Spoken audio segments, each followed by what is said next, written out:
कटक जिला महांगा ब्लॉक अंतर्गत कोलियोठा पंचायत कोलियोठा ग्रामर श्रीमती माताजी बारिक अभाव अनाटन रे जीवन अतिबाहित करि आछुछंती। माताजी बारिकर एकमात्र पुओ कपिलेन्द्र बारिक बयस 33। से दुख कष्ट सह्य करी पुओ कपिलेन्द्र बारिक छोटरू बड़ करी आनी आशा भरोसा रखिथिले घरे सबु हानि लाभ और घर चलाइब। दुखर कथा पुओ कपिलेन्द्र बारिक दीर्घ 6 वर्ष हेब ब्रेन स्ट्रोक और पारालिसिस रोग आक्रांत होई घरे पड़ी रहिछंती। माताजी बारिक को पाखरे टंका पैसा अभाव पुओ को चिकित्सा करी भल कराइबा पई कष्टसाध्य हेउछि। माँ और पुओ जो घरे रोचंती से घरर अवस्था कहले न सरे, कारण दीर्घ 2 ରୁ 3 वर्ष हेब छाउनी न होई थिबारु घरे वर्षा पानी पड़ी घरर कांथ भांगिबा आरंभ हेलानी और घर उपरे घास गछ और विभिन्न प्रकार गछ उठिलानी। श्रीमती माताजी बारिक बयस 70 वर्ष। एही परिणत बयस रे कामटीए करबा पई अक्षम अटंती। माताजी बारिक पुओ और घरर अवस्था देखि दिन को दिन दुख संताप रे भांगी पड़ुछंती। एपर्यंत सुधा सरकार को सहायता पाई पारि नाहंती। ना प्रधानमंत्री आवास योजना रे घर ना परिणत बयस रे प्राप्त भत्ताटीए।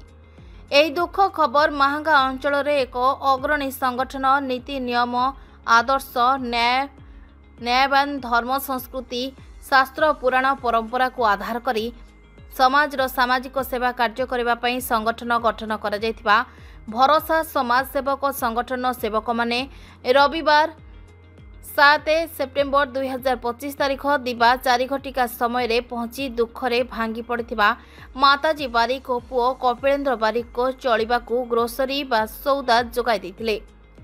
एही संगठन सेवक माने हेले वरिष्ठ परामर्शदाता श्रीयुक्त बटकृष्ण साहू महोदय, साधारण संपादक केशव चंद्र महांती, उपसभापति शेख जाबिर, सक्रिय सेवक सुधांशु शेखर साहू, जोगेन्द्र कुमार साहू, मनमोहन नायक, उमाकांत साहू और संगठन को सूचना देथिबा श्रीयुक्त महेंद्र कुमार बारिक महोदय मध्य उपस्थित थिले।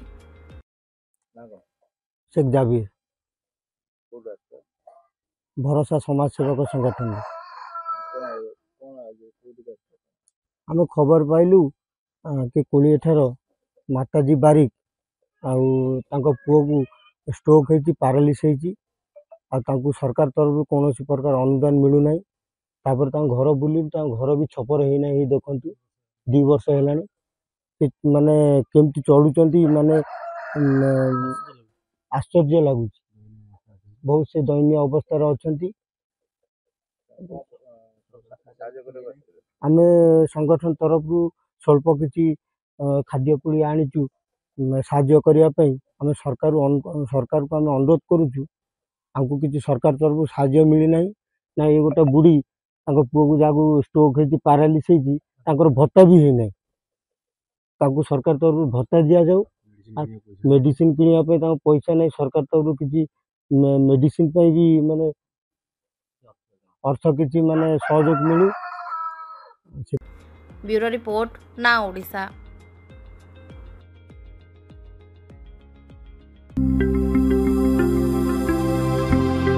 लेटेस्ट न्यूज अपडेट पाई www.naodisha.com को लॉगिन करंतु।